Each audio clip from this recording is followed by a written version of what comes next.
أعوذ بالله من الشيطان الرجيم. بسم الله الرحمن الرحيم. قد كان لكم آية في فئتين التقتا فئة تقاتل في سبيل الله وأخرى كافرة يرونهم مثليهم رأي العين والله يؤيد بنصره من يشاء إن في ذلك لعبرة لأولي الأبصار. صدق الله العظيم. అనంత కరుణామయుడు, అపార కృపాశీలుడు, సర్వలోక ప్రభు అయినటువంటి అల్లాహ్ సునామంతో ప్రారంభిస్తున్నాను. సోదరులారా, సోదరిమణులారా, అయ్యలారా, అమ్మలారా, అస్సలాము అలైకుం వరహమతుల్లాహి వబరకాతుహు. సర్వలోక ప్రభు అల్లాహ్ మనందరి జీవితాలలో శుభాలను, శాంతిని కురిపించునుగాక. ఆమీన్.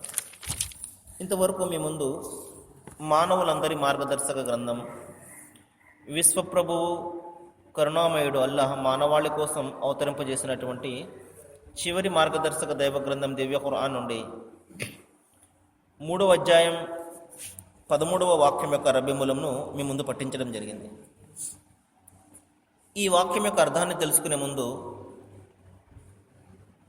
దీని చుట్టూ ఉన్నటువంటి పరిస్థితుల గురించి, ఏ సందర్భంలో ఈ వాక్యం అవతరించింది, ఈ విషయాన్ని గురించి కొద్దిగా తెలుసుకోవడం చాలా అవసరము. సోదరులారా, మీ అందరికీ నేను గతంలో చెప్పే ఉన్నాను, ప్రవక్త ముహమ్మద్ సల్లల్లాహు అలైహి వసల్లం వారికి 40వ సంవత్సరంలో దైవము తన ప్రవక్తగా నియమించుకోవడం జరిగింది.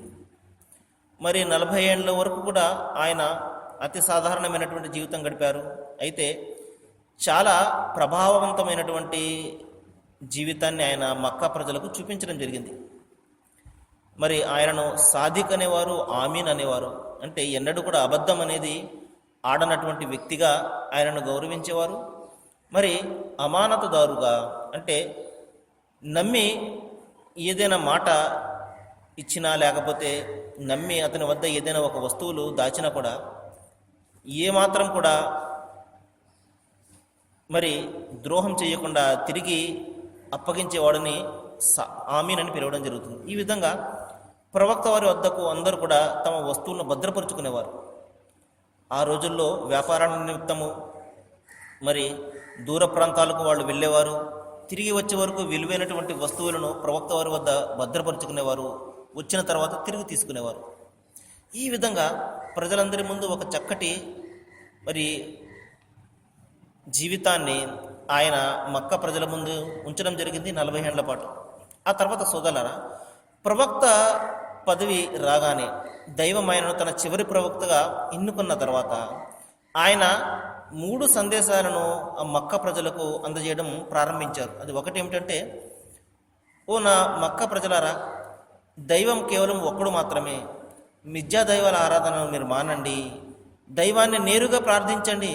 ఆయన మీ యొక్క ప్రార్థనలకు సమాధానం చెప్తాడు. కాబట్టి మీరు దైవానికి సాటి కల్పించకండి అని ప్రధానంగా వాళ్ళ యొక్క విశ్వాసానికి సంబంధించినటువంటి మాటను చెప్పడం జరిగింది. ఆ తర్వాత మరి దేవుని మార్గదర్శకత్వాన్ని అనుసరించండి, మనోకాంక్షల దాస్యం చెయ్యకండి. మీకు ఇహపరలోకాల సాఫల్యం కలగాలంటే దైవం ఇచ్చినటువంటి ఆజ్ఞను అనుసరించండి. మరి ఆ దైవము ఖురాన్ రూపంలో మరి ఒక ఆజ్ఞను ఇచ్చాడు, దానిని అనుసరించండి అని 2వ సందేశం చెప్పారు. ఇక 3వ సందేశం ఏంటంటే, మరణానంతర జీవితం ఒకటి ఉన్నది. మరి మనమందరం కూడా మన ప్రభువు ముందు నిలబడి మన కర్మలకు సమాధానం చెప్పుకోవాలి అన్న ఈ 3 సందేశాలను మక్కా నగరంలో సుమారు 13 ఏళ్ల పాటు ఆయన ప్రచారం చేయడం జరిగింది. ఎందుకంటే వారి యొక్క పునాది, వారి విశ్వాసం యొక్క పునాది మరి కలుషితమైపోయి ఉండేది. కాబట్టి దైవం ఒక్కడే అని వారు విశ్వసించేవారు, కానీ ఆ దైవానికి సాటి కల్పించేవారు. ఆయన వద్దకు చేరాలంటే చిల్లర దేవుళ్ళ యొక్క సహాయాన్ని మేము తీసుకోవాలి, వీళ్ళు మాకు ఆయన వద్దకు తీసుకుని వెళ్తారు, వీళ్ళు సిఫార్సు చేస్తారు అన్న ఆలోచన వాళ్ళు కలిగి ఉండేవారు. ఈ విధంగా ప్రవక్తలను దైవాలుగా భావించి మరి మానవులను దైవాలుగా భావించి దైవానికి సాటి కల్పించేవారు వారి యొక్క విశ్వాసాన్ని సరిచేయడం కోసము ప్రవక్త వారు 13 ఏండ్ల పాటు మక్కా నగరంలో దైవం ఒకటి అన్న సిద్ధాంతాన్ని అన్న సందేశాన్ని బోధించడం జరిగింది. మరి సహజంగా సత్యం మరి మన ముందుకు వచ్చినప్పుడు చాలా తక్కువ మంది మాత్రమే దానిని అంగీకరిస్తారు. ఎవరైతే సత్య ప్రేమికులు ఉంటారో, దైవభీతి పరులు ఎవరైతే ఉంటారో అటువంటి వారు మాత్రమే సత్యాన్ని స్వీకరిస్తారు. కానీ కొద్దిమంది మాత్రమే అలాంటి వారు ఉంటారు. మరి చాలామంది తిరస్కరించడమే కాకుండా ప్రవక్త వారిని మరి శారీరకంగాను మానసికంగాను హింసించడం ప్రారంభించారు. ఎప్పుడైతే సత్యము బయటపడుతుందో అసత్యం ఏం చేస్తుందంటే ముందు దానిని మాటలతోటి ఆపడానికి ప్రయత్నం చేస్తుంది. ఆ తర్వాత చేతలతోటి బలవంతంగానైనా దానిని అణచడానికి ప్రయత్నం చేస్తుంది. కాబట్టి ఎక్కడైనా, అప్పుడే కాదు సోదరులారా, ఎక్కడైనా కూడా మన ప్రపంచంలో ఏదైనా ఒక మంచిని మనం చెప్తున్నాం అనుకోండి, వెంటనే దానిని కాదన్న వాళ్ళు, ఎందుకంటే సహజంగా మనిషి మంచిని ఎందుకు కాదంటాడు అంటే తన మనోకాంక్షలకు వ్యతిరేకంగా ఉంటుంది కాబట్టి. ఉదాహరణకు చెప్తున్నాను చూడండి, మీరు చూపులను యథేచ్ఛగా సంచరించనీయకూడదు, కాబట్టి మన రోడ్డు మీద వెళ్తున్నటువంటి ఆడవాళ్లను కళ్ళప్పగించి మనం చూడకూడదు అని ఎవరైనా చెప్పారనుకోండి, సహజంగా మన మనోకాంక్షలకు వ్యతిరేకంగా ఉంటుంది. అది మన మనసు ఏం కోరుతుంది? అందమైన స్త్రీ నడిచి వెళ్తుంటే ఆమెను చూడాలి అని మన మనసు కోరుతుంటుంది. దానికి వ్యతిరేకంగా ఏదైనా ఒక మాటను మనం చెప్పామనుకోండి, మన మనసు అంగీకరించదు. కాబట్టి సత్యం అనేది మన మనస్సుకు వ్యతిరేకంగా ఉంటుంది, మన మనోకాంక్షలకు వ్యతిరేకంగా ఉంటుంది. కాబట్టి సహజంగా మనిషి సత్యాన్ని ఇష్టపడడు. అయితే అందరూ అలా ఉండరు సోదరులారా.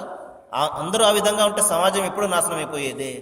సమాజంలో దైవభీతి పరులు ఉన్నారు, సమాజంలో పాపభీతి పరులు ఉన్నారు, సత్యాన్ని ప్రేమించేవారు ఉన్నారు, నైతికతను ప్రేమించేవారు ఉన్నారు. వారి కారణంగానే దైవం ఈ ప్రపంచాన్ని నడుపుతున్నాడు. కాబట్టి అందరూ ఆ విధంగా ఉండరు. చాలామంది మాత్రము తమ మనోకాంక్షల దాస్యాన్ని చేసేవాళ్ళు, మనస్సుకు వ్యతిరేకమైనటువంటి ఆజ్ఞను అనుసరించడం కోసము వారు ఎంత మాత్రం సిద్ధపడరు. ప్రార్థననే తీసుకోండి, 5 పూటల ప్రార్థన దైవము మరి నిర్దేశించాడు, దీనిని తప్పనిసరి చేశాడు. కానీ మనలో ఎంతమంది చేస్తున్నారు? ముస్లిం సోదరుల్ని తీసుకోండి, మరి ఎంతమంది చేస్తున్నారు? ఎందుకంటే మన మనోకాంక్షలకు వ్యతిరేకంగా ఉంటుంది. మనస్సు ఏం కోరుతుంది? హాయిగా నిద్రపోమని కోరుతూ ఉంటుంది తెల్లవారుజామున. కానీ దేవుని ఆజ్ఞ నీవు నిద్రను పక్కన పెట్టి ఆరాధనకు రా అని చెప్పేసి దైవాజ్ఞ. కానీ మన మనస్సుకు వ్యతిరేకంగా ఉంది కాబట్టి మన మనోకాంక్షలకు వ్యతిరేకంగా ఉన్న దానిని సహజంగా మనిషి అంగీకరించడు. కాబట్టి సోదరులారా, ఎప్పుడైతే ప్రవక్త వారు సత్యాన్ని గురించి బోధించారో, వ్యభిచారాన్ని చేయకండి, మీరు మద్యపానాన్ని వీడండి, మరి నైతికబద్ధమైనటువంటి జీవితం గడపండి, దొంగతనాన్ని మానండి, తల్లిదండ్రులను మీరు గౌరవించండి, ఇరుగు పొరుగు వారిని గౌరవించండి, సమాజాన్ని మీరు మరి కలుషితం చేయకండి, మంచిని మాత్రమే చేయండి. ఇవి ఆయన బోధించినవి. ఇందులో ఏ ఒక్కటైనా మానవాళికి వ్యతిరేకమైనటువంటి బోధన ఏదైనా ఉన్నదా సోదరులారు? చూడండి, దేవుడు ఒక్కడే అన్నారు. అది ఏమైనా కొత్త సిద్ధాంతాన్ని ఆయన బోధించారా? ఆది నుండి కూడా గ్రంథాలు బోధించే సత్యమే కదా అది. ఏకేశ్వరోపాసననే కదా మన గ్రంథాలన్నీ, వేదాలు, ఉపనిషత్తులన్నీ కూడా బోధిస్తున్నాయి. అదే మాటను ఆయన కూడా చెప్పారే. మరణానంతర జీవితాన్ని గురించి చెప్పారు. మరి మరణానంతర జీవితం లేకపోతే మరి న్యాయం ఏ విధంగా స్థాపించబడుతుంది? ఈ సమాజంలో ఉన్నటువంటి ఈ పాపాత్మలకు శిక్ష ఎక్కడ లభిస్తుంది? కాబట్టి అది కూడా తప్పనిసరిగా ఉండేది. మరి మనిషి తన ఇహపరలోకాల సాఫల్యాన్ని కోసము దేవుని మార్గదర్శకత్వాన్ని అనుసరించాలి. అది కూడా మరి కాదన్నటువంటి లేకపోతే అసంబద్ధమైనటువంటి విషయం కూడా కాదే.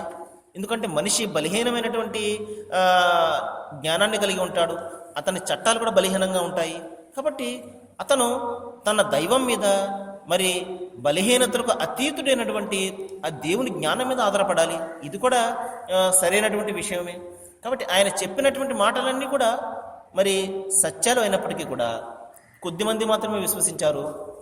చాలామంది ఆయనను హింసించారు, మరి బలవంతంగా మక్కా నగరం నుండి వలసపోయేలాగా చేయడం జరిగింది. ప్రవక్త వారు ఆయన శిష్యులతోటి దూరంగా ఉన్నటువంటి మదీనా నగరానికి వలసపోవడం జరిగింది.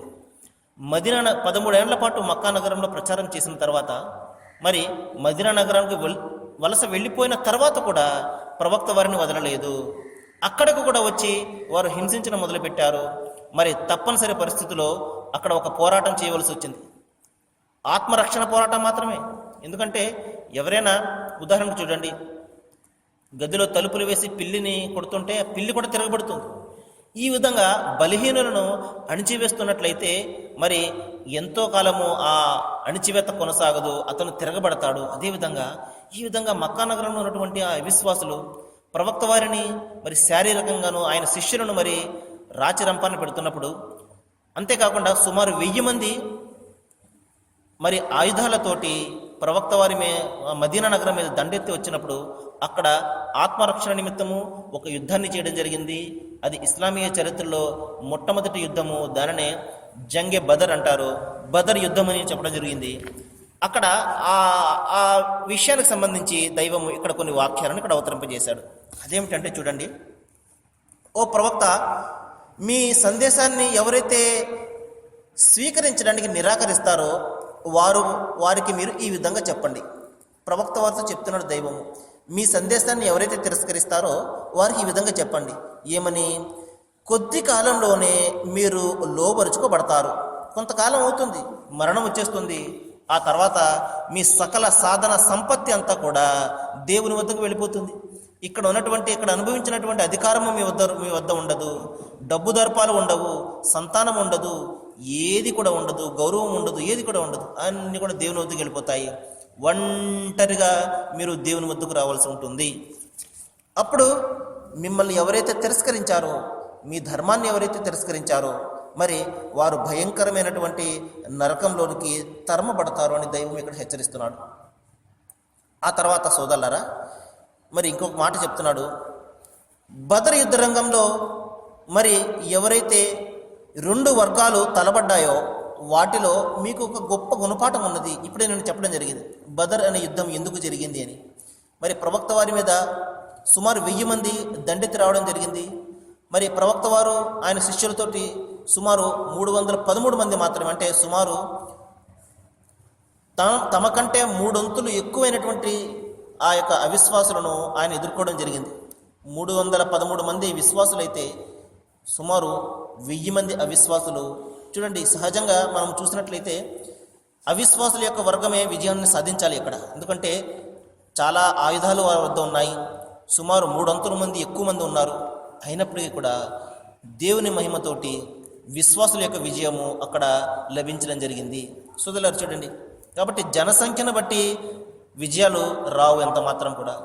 ఎక్కువ మంది ఉన్నారు కదా, చాలా ఆయుధాలు ఉన్నాయి కదా అని చెప్పేసి మనం భావించినట్లయితే అది చాలా తప్పు. కేవలము మనసులో ఉన్నటువంటి ఆ దైవభీతి ఉంది చూశారు, దేవుని కోసమే పోరాటము, దేవుని కోసమే మరణము, దేవుని కోసమే జీవితము. ఈ విధంగా ఉన్నప్పుడు మరి జనసంఖ్య తక్కువ ఉన్నప్పటికీ కూడా దైవం విజయాన్ని ప్రసాదిస్తాడు. పూర్వోపకాలంలో ఇదే విధంగా జరిగింది. ఉదాహరణగా మనము మహాభారత యుద్ధాన్ని మనం చూసుకున్నట్లయితే సత్యానికి అసత్యానికి మధ్య పోరాటం జరిగింది. అసత్యము చాలామంది ఉన్నారు, అసత్యాన్ని మరి సమర్థించిన వాళ్ళు. సత్యాన్ని సమర్థించే వాళ్ళు చాలా తక్కువ మంది ఉన్నారు. పాండవులు 5 మాత్రమే, అక్కడ కౌరవులు సుమారు 100 మంది. ఈ విధంగా జరిగినప్పటికీ కూడా సత్యానికి ఎందుకు విజయం లభించింది?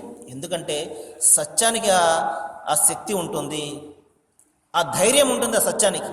అదేవిధంగా ప్రవక్త వారి వద్ద ధైర్యం ఉన్నది, సత్యం ఉన్నది. అదేమిటంటే దేవుడు ఒక్కడే అన్న సత్యము. వారి వద్ద సత్యము లేదు కాబట్టి విజయము మరి సత్యానికి అక్కడ లభించడం జరిగింది. దైవం ఇక్కడ చెప్తున్నాడు, సోదరులారా, మీరు ఆ 2 వర్గాలు ఒక గుణపాఠం ఉన్నది. ఒక వర్గము అల్లా మార్గంలో పోరాడింది, మరి 2వ మార్గము అవిశ్వాసుల మార్గము.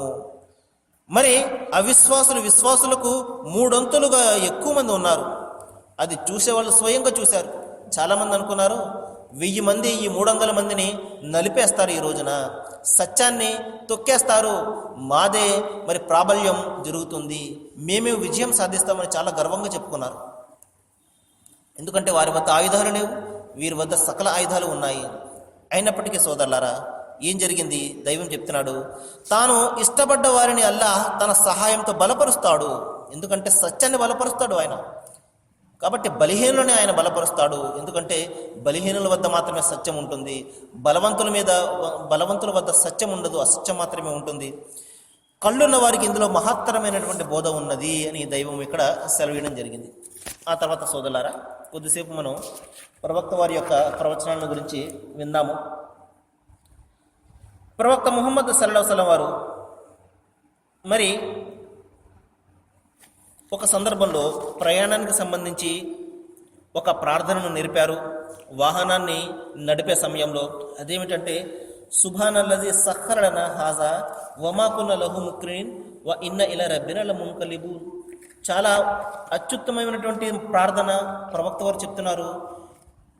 ఈ విధంగా మీరు ఏదైనా ఒక వాహనాన్ని ఎక్కేటప్పుడు ప్రార్థించండి. అదేమిటంటే ఈ వాహనాన్ని నాకు వశపరిచినటువంటి ఆ దైవము మహాపరిశుద్ధుడు, పవిత్రుడు.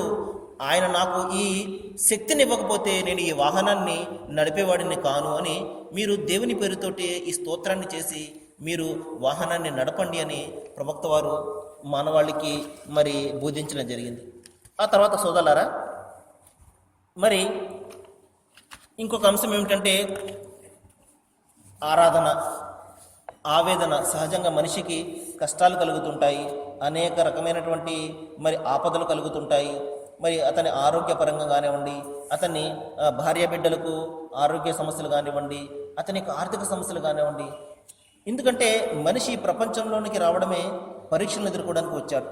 కాబట్టి ప్రతి ఒక్కరు కూడా తమ స్థాయికి తగ్గ పరీక్షలు ఇక్కడ ఎదుర్కొంటూ ఉంటారు. చాలామంది భావిస్తుంటారు కష్టాలన్నీ నాకే వచ్చేసాయి ఏమిటి అని చెప్పేసి.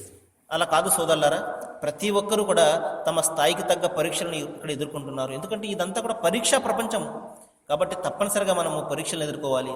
ప్రవక్త ముహమ్మద్ సల్లల్లాహు అలైహి వసల్లం వారు ఒక సందర్భంలో చెప్పారు, ఎవరైతే దేవుని పరీక్షలను తప్పించుకుంటాడో, అంటే చాలామందికి దేవుని పరీక్షలు చాలా తక్కువ వస్తుంటాయి, మరి అతను చాలా అదృష్టవంతుడు అన్నారు.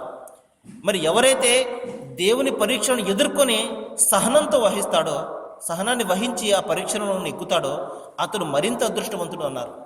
కాబట్టి మన మీద ఒక పరీక్ష రాలేదు అంటే అది నిజంగా మన అదృష్టం అది. కానీ దేవుని యొక్క పరీక్షలు ఏ విధంగా వస్తాయండి? ఆపదల రూపంలో వస్తాయి, కష్టాల రూపంలో వస్తాయి, మరి మనకు అనేక సమస్యల రూపంలో దేవుని పరీక్షలు వస్తుంటాయి. ఈ విధంగా వచ్చినప్పుడు మనము సహనాన్ని వహించి ఆ పరీక్షలను ఎదుర్కొన్నాము అంటే, ఎందుకంటే అంతిమ దైవ గ్రంథం ఖురాన్లో దైవం చెప్తున్నాడు, వమన్ యత్తఖిల్లాహ్, ఎవరైతే అల్లాహ్కు భయపడుతూ పనిచేస్తారో దైవము వారిని వాళ్ళ ఊహకు కూడా అందనటువంటి మార్గం ద్వారా వారికి సహాయాన్ని చేస్తాడు. కాబట్టి పరీక్షలను పెట్టేది ఆయనే, దాని నుండి బయటపడే మార్గాన్ని కూడా బోధించేది ఆయనే. కాబట్టి సోదరులారా, పరీక్షలకు మనం అంత మాత్రం కూడా వెరవకుండా దేవుని మీద భారాన్ని వేసి మనము మన కర్తవ్యాన్ని నిర్వహించినప్పుడు, గాల్లో దీపం పెట్టి దైవమా నువ్వే ఆధారం అంటే కొద్దిసేపు అది ఆరిపోతుంది. కాబట్టి మన ప్రయత్నం మనం చేయాలి. ఎంతగా ప్రయత్నం చేయాలంటే ఎంతగా మనము ప్రయత్నం చేయగలమో అంతగా చేయాలి ఆ సమస్యల నుండి మనం బయటపడడం కోసం. ఆ తర్వాత భారాన్ని దైవం మీద పెట్టాలి. అలా కాకుండా దైవమే భారమా, నీదే భారమా అని చెప్పేసి మన ఇంట్లో కూర్చున్నామనుకోండి, మన సమస్యలు ఎంత మాత్రం తగ్గవు. కాబట్టి మనము దైవం మీద భారాన్ని వేసి మన కర్తవ్యాన్ని నిర్వహించినప్పుడు ఆయన మన ఊహకు కూడా అందనటువంటి మార్గం ద్వారా మన కష్టాల నుండి ఆయన బయటపడే మార్గాన్ని బోధిస్తాడు. కాబట్టి సోదరులారా, కష్టాలను మనము ఓర్మితో సహించాలి. ఎట్టి పరిస్థితుల్లో కూడా ధైర్యాన్ని విడిచిపెట్టకూడదు. అలాగే కష్టాల వల్ల దుఃఖం కలుగుతూ ఉంటుంది, ఆ దుఃఖాన్ని కూడా ఎప్పుడు కూడా హద్దు మీరకూడదు సోదరులారా. ప్రవక్త వారి యొక్క వద్దకు నేను చిన్న సంఘటన చెప్తాను. ఒక తల్లి తన బిడ్డను కోల్పోయి భయంకరంగా రోధిస్తుంది, గుండెలు బాదుకుంటూ రోధిస్తుంది. ప్రవక్త వారు ఆ దారెమ్మటి వెళ్ళి ఆమెను సముదాయించి, అమ్మ సహనాన్ని వహించు, ఈ విధంగా మరి గుండెలు చించుకుని ఈ విధంగా మరి బాధపడ్డము అది అంత మంచిది కాదు, దైవానికి ఇష్టం ఉండదు. కాబట్టి సంతాపాన్ని నువ్వు నీ మనసులో తెలుపు, మెల్లగా తెలుపు అనగానే ఆమె ప్రవక్త వారి గురించి గుర్తుపట్టగా, ప్రవక్త వారు అని చెప్పేసి ఆమెకు తెలియక, వెళ్ళెళ్ళవయ్యా, బిడ్డ పోయింది, నా బిడ్డ అయితే ఆ బాధ నీకేం తెలుస్తుంది అని చెప్పి కసురుకుంటూ మాట్లాడింది. ప్రవక్త వారు మెల్లగా అక్కడి నుండి వెళ్ళిపోయారు. ఆ తర్వాత కొంతమంది చెప్పారు, ప్రవక్త వారిని ఆ విధంగా నువ్వు మాట్లాడవేంటి అని చెప్పేసి. వెంటనే ఆమె పరిగెట్టుకుంటూ వెళ్ళి, ప్రవక్త క్షమించండి, మీరని నేను గుర్తుపట్టలేకపోయాను, మరి బాధలో ఆ విధంగా చెప్పేశాను అనగానే ప్రవక్త వారు అంటారు, దెబ్బ పడగానే సహనం వహించేదే నిజమైనటువంటి సహనం. కాబట్టి మొట్టమొదటి దెబ్బ పడగానే ఎవరైతే సహనాన్ని వహిస్తారో అది నిజమైనటువంటి సహనం. మరి ఈ విధంగా మనకు కష్టం కలిగిన తర్వాత ఏడుపులు పెడబబ్బలతోటి దాన్ని వ్యక్తపరిచి ఈ విధంగా రకరకాల హంగామా చేసి ఆ తర్వాత నేను సహనం వహిస్తున్నాను అంటే అది సహనం కాదు. దెబ్బ పడగానే మొట్టమొదటిగా వహించేది నిజమైనటువంటి సహనం అని ప్రవక్త వారు చెప్పడం జరిగింది. ఇన్న సబర ఇందల్లాహి సబరల్ ఊలా అన్నారు. అంటే దైవం వద్ద నిజమైనటువంటి సహనము దెబ్బ పడగానే చేసినటువంటి సహనము అని. సరే సోదరులారా, మరికొన్ని విషయాలు మనము రేపు మాట్లాడుకోవడానికి ప్రయత్నం చేద్దాము.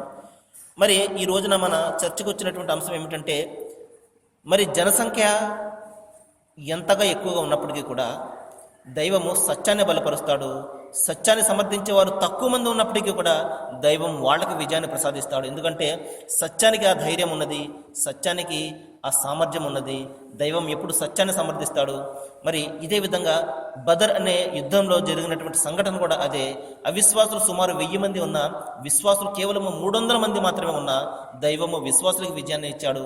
మరి నేను దైవాన్ని ప్రార్థిస్తున్నాను, ఈ విషయాలైతే మనం ఇక్కడ వింటున్నాము వీటి మీద మనం ఆలోచన చేయాలని, ఆచరణ చేసే విధంగా దైవం అందరికీ కూడా జ్ఞానాన్ని ప్రసాదించాలని నేను వేడుకుంటూ ముగిస్తున్నాను.